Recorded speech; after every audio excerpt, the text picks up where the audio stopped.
Are you tired of losing out on deals because you're running your numbers wrong? Or even worse, are you not doing any deals because you're not confident enough to make offers and you're afraid of getting the house under contract and because you're not sure if you can even move it? Look, guys, I get this question all the time. And specifically, I got this question from the BatchLeads community. Shout out to BatchLeads community. You guys are awesome.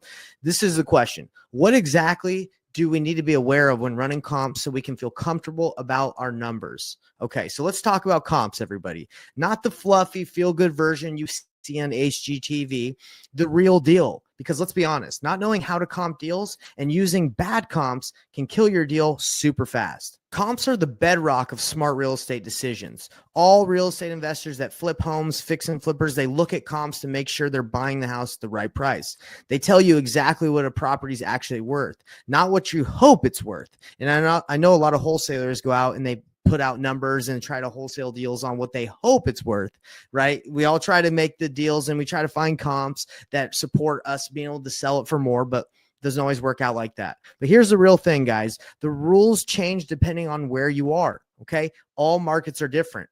I've been there firsthand and I've done this firsthand. And it's something a lot of investors miss. They think that there is one specific rule for every market out there. They think that the 70% formula is the key to it all, and that's not the truth. The 70% formula is when, if you guys don't know what the 70% formula is, it's when you take the ARV of a property and you multiply by 70%, and that includes all your discounts and all this stuff and the profit you want to make as an investor.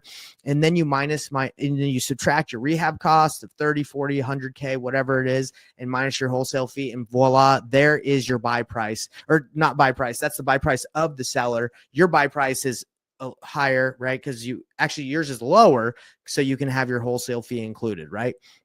But everyone thinks this is 70% formula is the key. The problem is that this rule does not work in every market. There's some markets that you need to be below the 70% rule, and there's some markets that you can be above the 70% rule. So it doesn't really make sense to live and die by this rule unless you understand where your market needs to be. And if you're in a market that people can buy higher than that formula, and you're just making 70% offers, then you're missing out on a lot of deals. All right. So what do you need to do? Because again, the question is, how do I pull numbers and feel confident about making offers and what I do with my offer price? So first, you need to pull comps and get a good idea of what's going on in the area, what buyers are buying at. And you can do all this by using BatchLeads. I love BatchLeads. If you don't have BatchLeads, DM me and I'll send you my specific link that gets you free skip tracing on the trial. And it's a 7-day free trial, so you can check that out. So let me show you exactly what it looks like in BatchLeads to run comps. And I'll even tell you what to do if you're in a non-disclosure state where they don't have all the data on what it's sold for. I'll show you what I do. And let's just jump right into the screen recording right here. All right, everybody. So this is basically what I do when I'm running comps using BatchLeads. I'll type in the address of the property I'm looking for right up here. I can't show you like too in depth of what I do necessarily because this is going to be on YouTube. And if I show a lot of the information that BatchLeads has, then it will flag the video because it shows too much good information.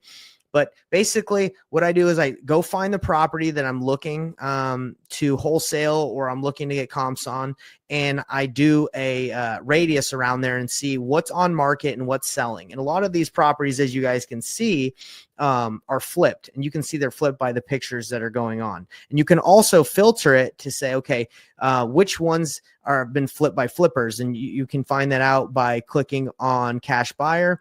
And then what it will do is say, hey, these were done by flippers because a cash buyer bought it and now they're listing it again. All right. So I find the property that I want and I do I quickly do this just because, and you can also do this within the comparables tab within BatchLeads. So I'm going to show you on this next tab, but I quickly do this just to see what houses that have been flipped are selling for in the area. Okay. And then once you click in here, you can see what they were purchased for.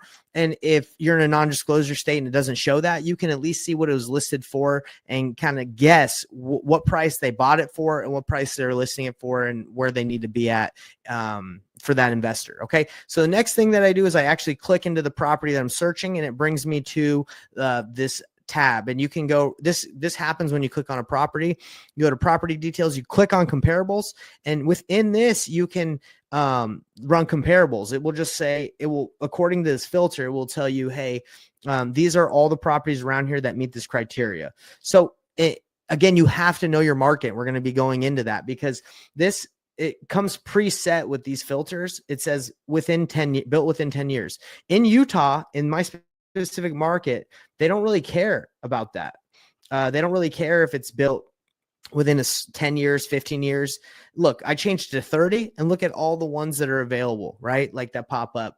And within square footage, like, yeah, that's important, but not always, right? Location in some areas is more important than your built and size necessarily. Not always, but again, in Utah, it's a little different, right? People want location a lot because there's not that much. We're in a valley, right? So they say that we're landlocked. There's not much more places to build in these areas that are populated. If you look out, we're in between two. Oh my gosh, that's very far. But anyway, we're between two big mountain ranges, right? So you can go here, and then if you go out just a little bit more, here's the other mountain range, right? So that's why like location is so important, because there's not much really else you can build out. Now, of course, you can always build, but anyway, I digress. I'm getting too much into it. All I'm saying is you have to understand your market. And this is how I'm able to run comps quickly using BatchLeads. I just look, I go, boom. Okay. What's listed and what's been flipped. And then I go in here and look at this, and I go into the extra details on like what it was listed for, what's the last it was sold for. Again, if you are in a non-disclosure state, like Utah, they're not going to give you sold data unless you're a real estate agent and you have access to the MLS, and no software can get that unless they, unless you're a real estate agent in the area. Okay. So that once I do that, guys, that is how I get a good idea of what a property is worth. And on my next video, I'll dive deeper on exactly like the step-by-steps on how to comp it. But really, like it's a quick glance. It's more of a quick glance to understand like what the values are worth in the area, the ARV, but it's not a perfect science. So although BatchLeads is solid and a great tool to use, software alone isn't going to save you if you don't know and understand your market that you're in. Case in point, Utah, like I just explained, where I do a lot of business, things are relatively flexible there. All right? You can find tons of deals that work, even if they're not hitting the perfect 70% ARV that most lenders obsess over. And by the way, in Utah, a lot of the times it's like 85% of ARV, 89%. Again, that's why we don't just live and die by that rule. But we go to Richmond, Virginia, where I'm displaying a deal right now, and it's a whole different ball game. Everybody suddenly, when I get there, and by the way, when I say suddenly, it's because I live in Canada, but I'm doing real estate virtually. But suddenly when I go there and try and dispo a deal, everybody's fixated on the 70% rule. Everybody's like, oh my gosh, like it's got to be there. Miss it by a hair, and you have a deal that's dead in the water to most buyers. Now, of course, there are some buy and hold investors that are willing to pay a little bit more, but usually they're harder to find since they're not always buying, and buying flippers are always looking for that next deal. So why is there such a big difference in markets, guys? Like, why is there such a big difference on like what someone will pay in one market and one in another? And it's very simple. Local market dynamics. Okay. Let me say it again. It's simple. Local market dynamics. What does that mean? It means lenders, competition, investors, appetite. It's all plays a role. Richmond might have tighter lending standards, or maybe the markets just are more competitive. Whatever the reason, you need to know the rules of the game before you play. So BatchLeads is great for crunching those numbers. It's good to have a good idea, but it doesn't replace boots on the ground and research. Talking to local real estate agents, investors, hard money lenders is going to get you that inside scoop. It's going to tell you what the trends are. What are the lenders looking for? That's the stuff you don't find in any software because it's all over the place, right? And some lenders are more aggressive, some aren't. Some buyers are more aggressive, some aren't. So if you can talk to real estate investors in the area, it's going to help you the most, in my opinion. Bottom line, real estate is local. It's hyper local. So don't make assumptions. Do your homework and understand the specific markets you're dealing with and adjust your strategy accordingly. That's how you win in this business, everybody. So if you're sitting there and you're like, oh my gosh, Nate, so you didn't really help me feel more comfortable with my numbers. I'm going to tell you again, just so you feel comfortable and you understand. Doing the research and looking at the deals on BatchLeads and running comps, it's good. It should be done and it's necessary. But you cannot neglect talking to real estate investors. You have to talk to real estate investors, flippers, local title companies. You have to talk to hard money lenders. You got to get in the game. You got to get inside. You got to start talking to people because they're going to give you the information you need to feel confident. So I'm telling you right now, run your numbers, use BatchLeads. Okay. Pull your lists and start targeting and talking to people. But when you come across that seller that wants to sell, you need to be able to talk to a buyer that's local. You need to be able to talk to the title company. You need to be able to reach out to hard money lenders. Again, I'm saying this again because it's so important, and they can help you. All right. That's why I call it the painless flipping method, because I've been doing this business for 6-7 years and I still need to talk to local investors, especially since I'm doing this virtually all over and I don't live in those areas. Talking to those experts in the area, they're going to tell you exactly where you need to be. In this Richmond, Virginia deal that I have, I did it exactly according to what the numbers made sense to me and for it to be a deal. And then I told the seller, I set the right expectations saying, hey, this is where it makes sense for me to buy it at. You want a little bit more money than that, but I think I might be able to make that work, but let me get some of my buyers in there. Let me go in there and do our due diligence and we can verify if we can make this work. So I set the expectations with the seller that I think I can make it work, but I'm not sure since he wanted a little bit more than I needed to be at. I'm dispoing it now. The seller has full understanding and expectations of what I'm doing. As soon as I'm dispoing this deal, I'm getting a lot of feedback telling me, whoa, dude, you're way too high. That's okay. I didn't promise the seller I was going to buy the house at the price that I said. I said, I think I can do it. I need to get some people through there. I need to go and verify. Now it's easy because if I go back to the seller and say, hey, look, I thought I could do it, but according to the information that I have, I'm a little off and this is where I need to be.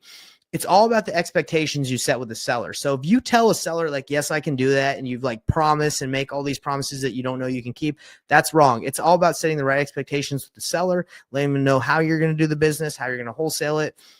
That's how I roll. But anyway, we're not getting into my strategy and how I work with buyers and sellers. It's completely different.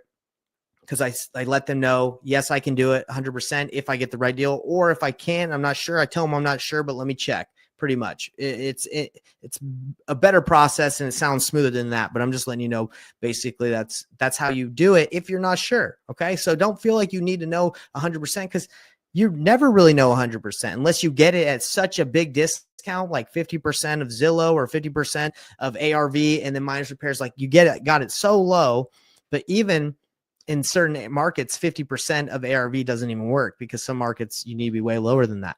Anyway, again, I digress. I'm just yapping. Do what I said. Talk to local real estate agents, investors, hard money lenders, use BatchLeads, and you're going to feel way more confident, especially if you're on the ground and not even like literally on the ground. Like I'm not literally in any of these areas, but I'm talking like you're going to feel more legit as you talk to people that are in the business and doing it where you're trying to do a deal. So we're going to end from there, guys. What markets are you guys focusing on? I want you to hit the comments. I read these. Let's talk shop. And if you found this information useful, subscribe. I'm going to always make sure I come to you guys with the real strategies that actually work and forget about all the fluff and the BS. You guys are going to get the real deal from me because, again, I don't want to waste your time.